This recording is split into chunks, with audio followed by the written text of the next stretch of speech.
Ang dami. Ayan po yung request ni Ken.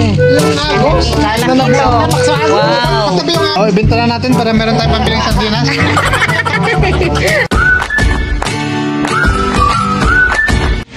Ayan po dito po sa amin ay pasulpot-sulpot po yung ulan at medyo malalakas pa rin po yung patak ng ulan. Ayan po medyo matubig po dito sa lupa. Pag wala na pong ulan naman yan saglit lang naman po tuyo na uli po yung lupa. At hibas na yung tubig. Ayan po at medyo ulan pa rin po. Ambon-ambon na lang at tayo habang hindi pa po malakas ang ulan ay tayo po ngayon ay kukuha po ng papaya at tayo po ay maggugulay na naman. Tayo magbubulang lang uli. Tayo may pinirito pong isda doon. Ayan, pwede na ito. Ayan po, sobrang kalat po ng buong paligid.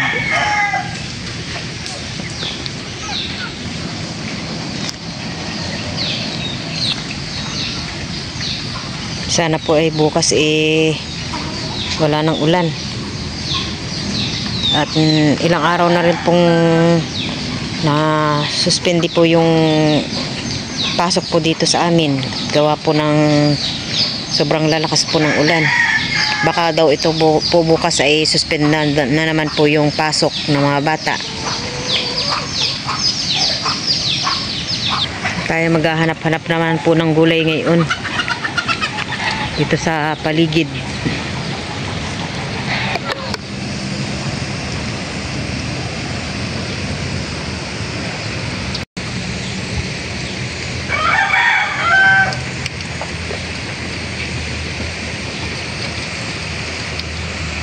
Tayo na lang po ay kukuha na lang po ng malunggay.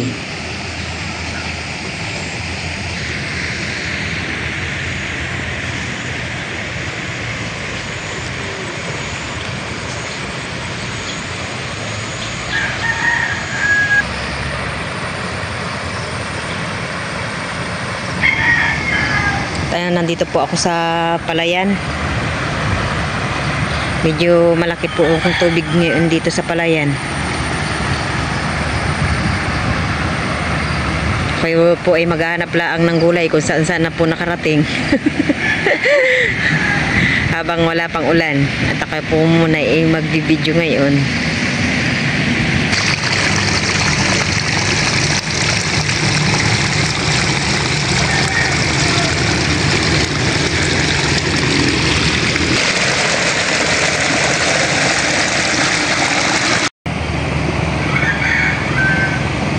Dito po banda ay medyo na wala po yung mga nabawasan po yung palay at sobrang dami po ng tubig.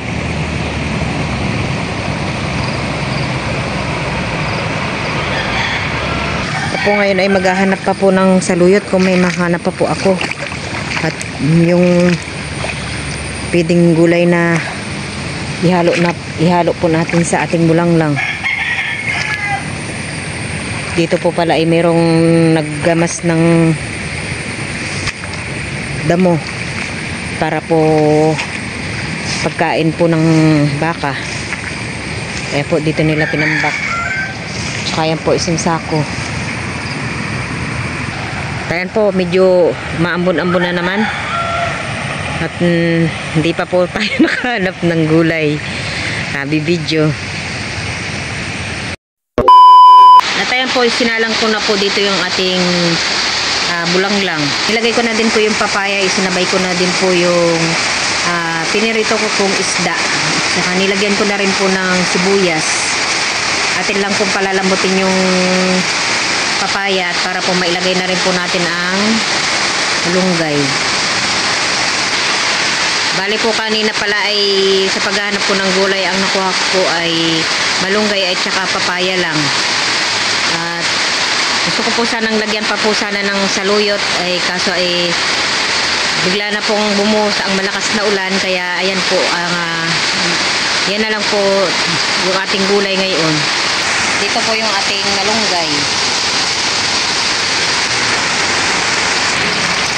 habang pong pinapalambot po natin ang ating papaya at ayan po ang inyong tita sa ninyo ay nag-video muna po dito sa labas at malakas na naman po yung ulan.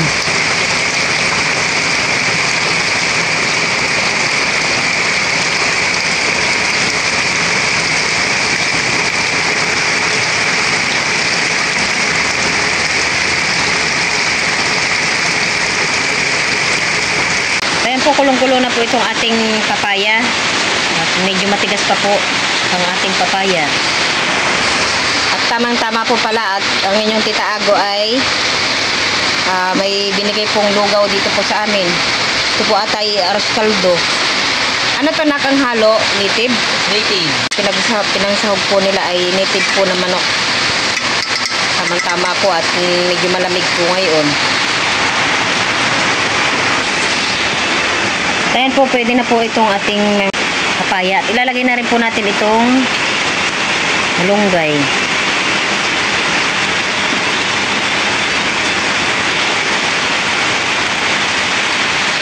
Ayan po, luto na po ang ating bulanglang. Oh.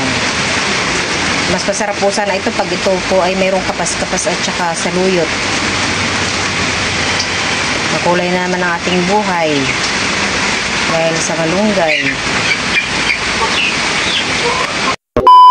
At ayun po si tito ninyo at pinuputulan po ng sanga ito pong kawayan at gawa po ng bumagsak na po.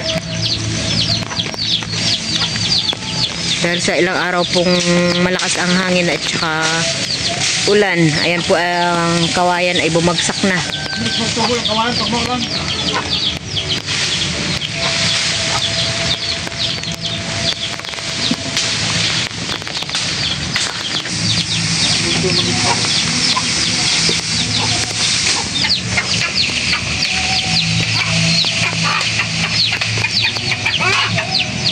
Sana po ngayong araw ay tumigil na po itong ulan. At nakakaawa na rin po yung mga taga doon po sa tabing dagat at kinakain na po ng alon yung buhangin sa mga gilid-gilid. Kaya po yung mga bahay doon na ibang bahay po ay napapasukan na po ng alon.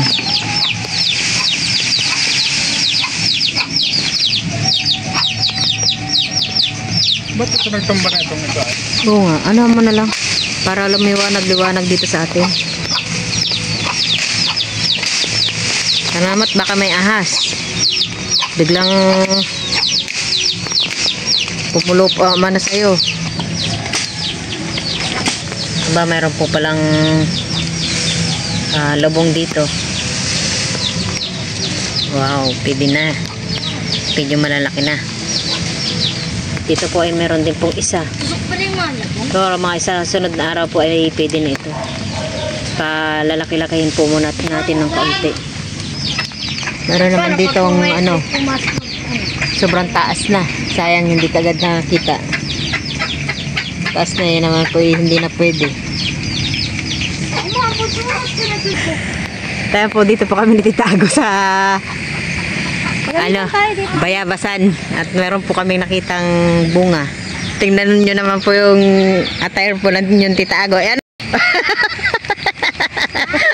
Kung kailan may bagyo, yan na talaga ang suot mo. Siguro wala na kayong damit. Wala na. Wala na? Wala na. Ano? James, kuha ka ng ano, panungkit. Agad kaya ako. Padulas dyan. Dahil palang nalalaglag, oh. Kaya pa yata na apakan ko. Sayang nalaglag na, oh. Kaya nga. Tumahan kami dito ng isang araw. Maharap kainin ito mga ganito, oh. Hindi pa masyadong ano. Giyak-yak. Madulas-dulas ka pa dyan, ewan ko sa'yo.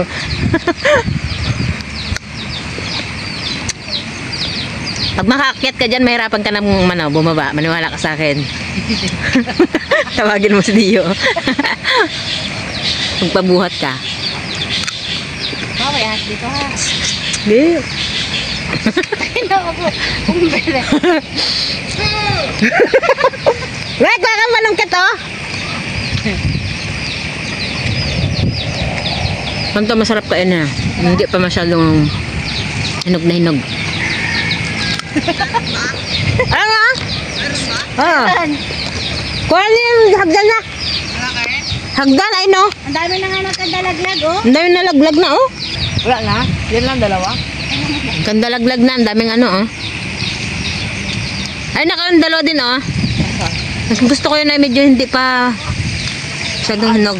Ito, nilabas ko para pang kurtina sana. Sabi dayo, bigay daw sa'yo. Pakita ko raw sa'yo to. Huwag na. Na ako yung magmukhang dunya pa dyan.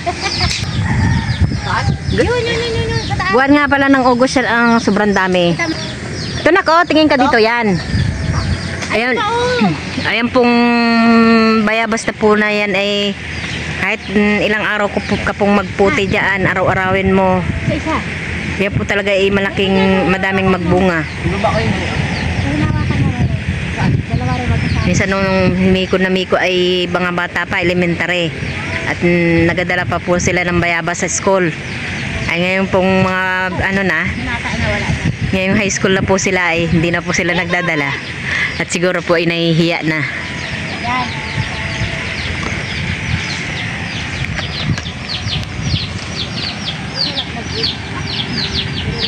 Buti, kamo hindi na masyadong maano to dito oh. Ba. Ay nakangkurin mo dito oh.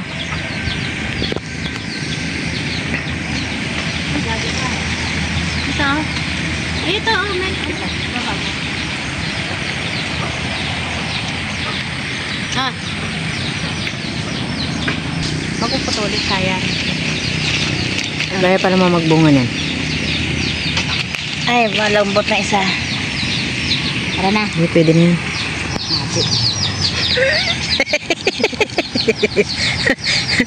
Gusto mag-swimming? Ay, swimming ka dun, no? Ayan po yung kawayan na po na tumumba po dun sa malapit sa kubo.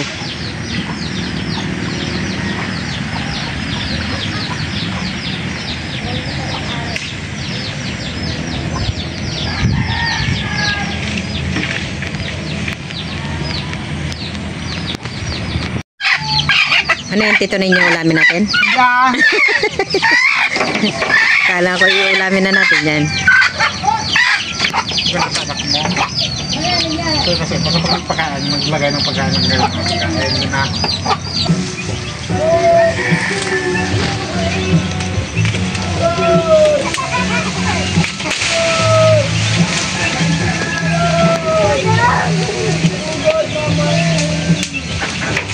Ayun naman po ay puno po ng siningguelas.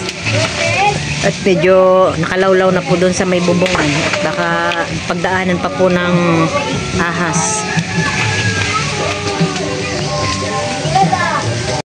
Dahil po si tito ninyo po ay umakyat na.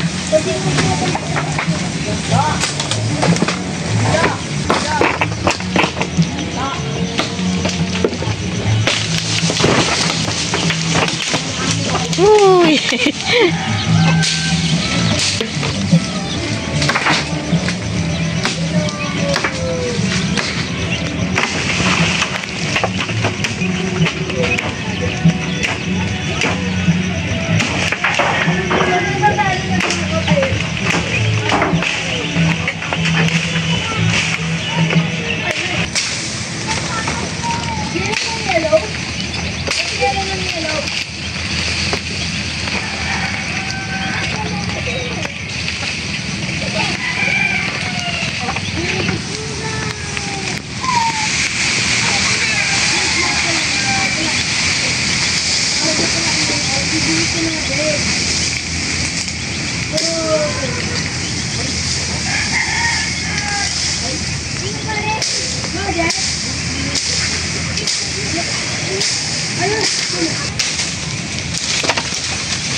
Sobrang taas mo na.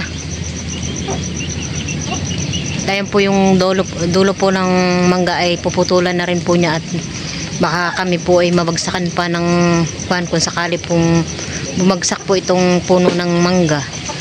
Baka matulad dun po sa gilid po ng bahay ni na Junjun ay muntik nang madaganan yung bubong nila. Tayo tumabi-tabit, baka tayo malaglagan ng sanga. Nakilain mo, nak!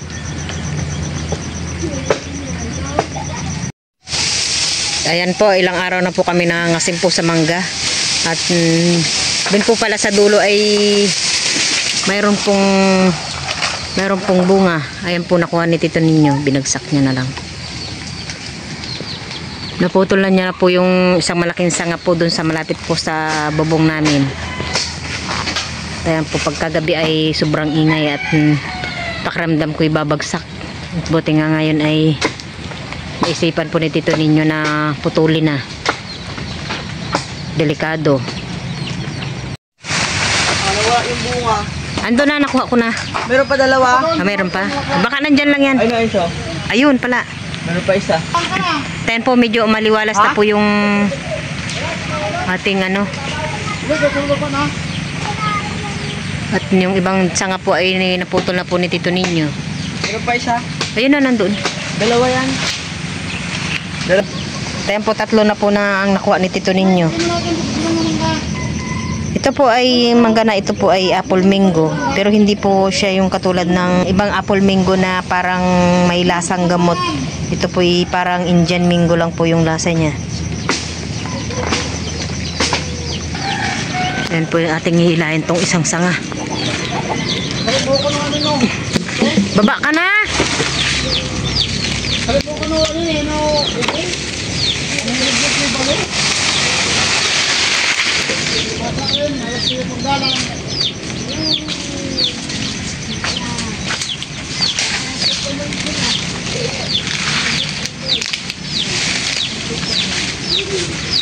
Naipon na dito sa may kulungan ng manok.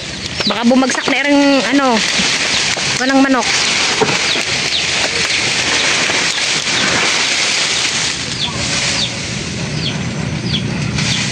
Dahil palang bahay ng subok. Nag-uumpisa na naman po yung ulan at lahat po kami ay basa na. Dahil po pagtapos po namin nagputol po ng puno po na sanga po ng puno ng mangga at dahil nga po kami nga po ay basang-basa na. At ayan po si Tito Ninyo nakaisip naman pong maligo po kami dito sa dagat. Sinamahan po namin itong mga bata.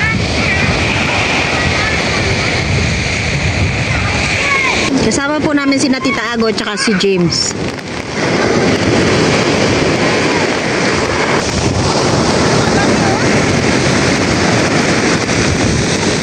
Ayan po, diba? Titignan po namin kung marami pong sibor ngayon. At yan pong mga sibor ay naglalabasan po sa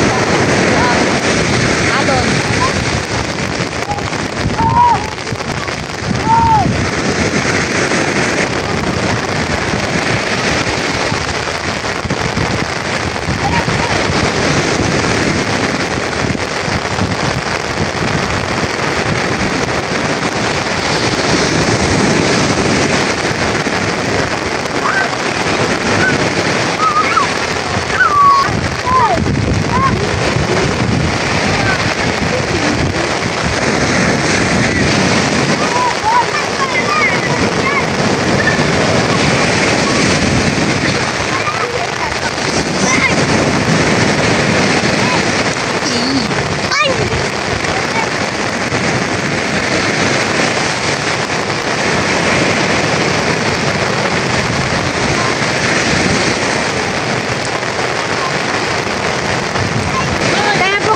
Wala pong nakuha na sibor at kami pong iuwi na.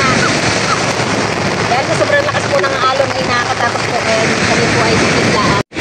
Uwi na din kayo at malakas ang ano. Ayan na ang ulan oh. Uwi na kayo. Kami po iuwi na. Tara. Marami po dito po sa daan po sa pakarsada ay sobrang lalim na po ng tubig.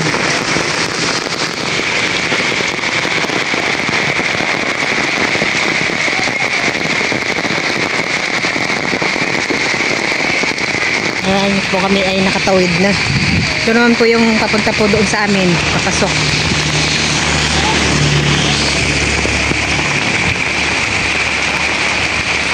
na din.